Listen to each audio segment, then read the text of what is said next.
The reason you will never recover from a struggle with anxiety is because you are constantly doing things to make your anxiety worse without even realizing it.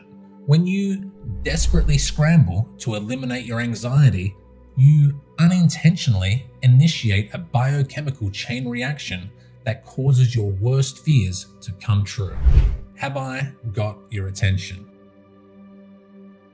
Anxiety is an emotion that you experience when you anticipate the worst. It is characterized by symptoms of stress, which are physiological, cognitive, behavioral, and emotional in nature. Anticipating the worst, avoiding anxiety-provoking situations, overanalyzing, seeking reassurance, and self-doubt are all examples of fearful behaviors. Engaging in these behaviors trigger the stress response. And the more often you engage in these behaviors, the more often you activate the stress response. It's no wonder why your anxiety feels like it's on steroids, right? Adding fuel to the fire is if you become afraid of these symptoms. Fearing these symptoms can create a vicious cycle of anxiety, making it impossible for the person to navigate their way out of. Anxiety sensitivity is the scientific term for the fear of anxiety symptoms. A person may fear their symptoms for a variety of reasons.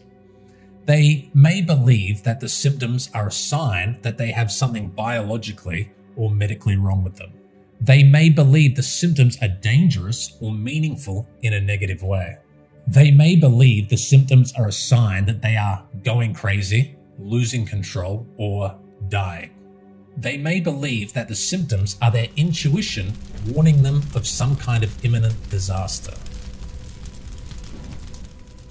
A person becomes sensitized or more sensitive to the symptoms the more a person focuses on them, fears them, tries to eliminate them, or is simply experiencing a heightened level of stress. The following strategies might seem like an intuitive and good idea, but will only result in making your anxiety symptoms more frequent and more intense.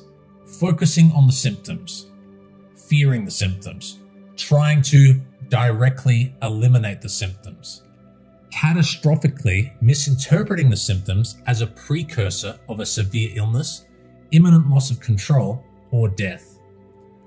Avoiding situations that trigger your anxiety, trying to suppress anxiety symptoms with the use of drugs and alcohol, and frantically trying to worry your way out of anxiety.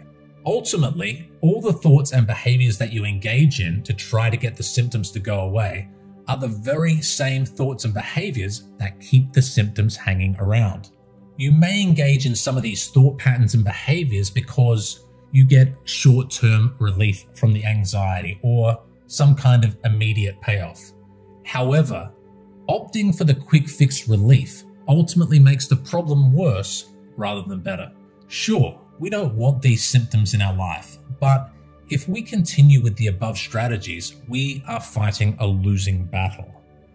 By engaging in the above behaviors, you are inadvertently conditioning your brain and nervous system to become more sensitized. What this basically means is that your brain and nervous system's responsiveness becomes greatly exaggerated the more you try to directly eliminate anxiety.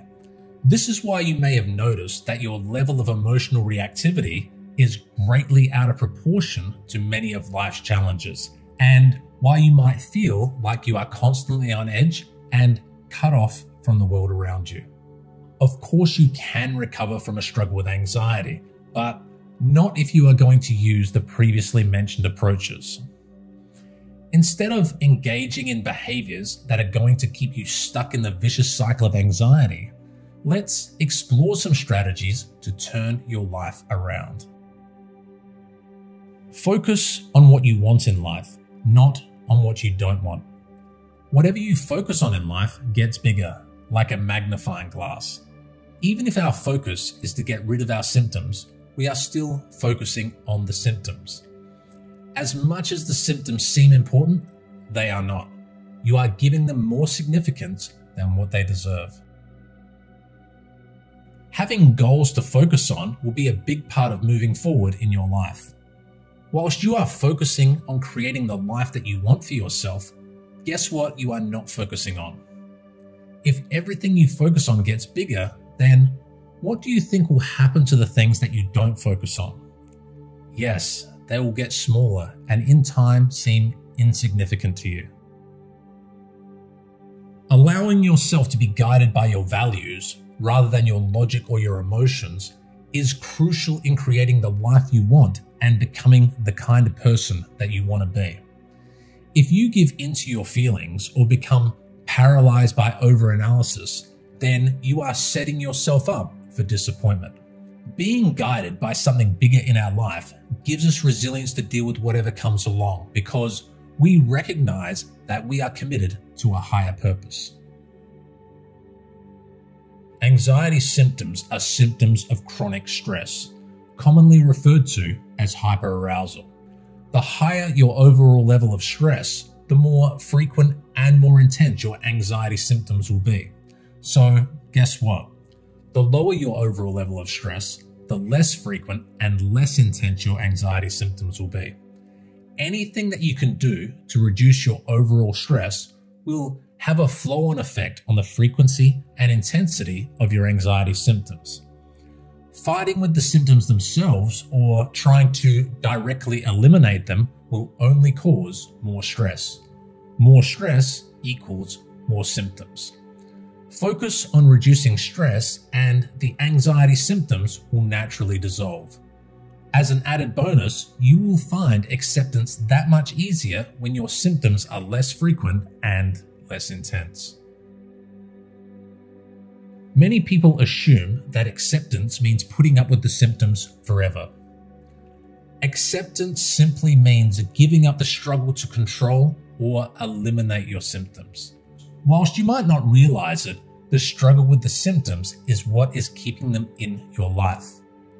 Carl Jung once wrote, "What you resist persists." Many people think that they will apply some kind of quick fix quasi-acceptance strategy to get rid of their symptoms. This is not true acceptance. Remember, the struggle and resistance are what keeps the symptoms alive. Acceptance means being okay with the symptoms being there forever. But paradoxically, by being okay with the symptoms being there, they tend to fade away over time. Stop allowing yourself to be scared of the symptoms and being pushed around by them. You are in the driver's seat of your life. You are in control, not your symptoms. They have no power over you unless you give them that power. Your symptoms are simply a signal that your body is experiencing stress from living your life in a fearful manner. That is all. The symptoms are not a sign that there is anything wrong with you, nor are they indicators of impending doom. The symptoms cannot hurt you, and the scary stories you tell yourself about them are just that, stories.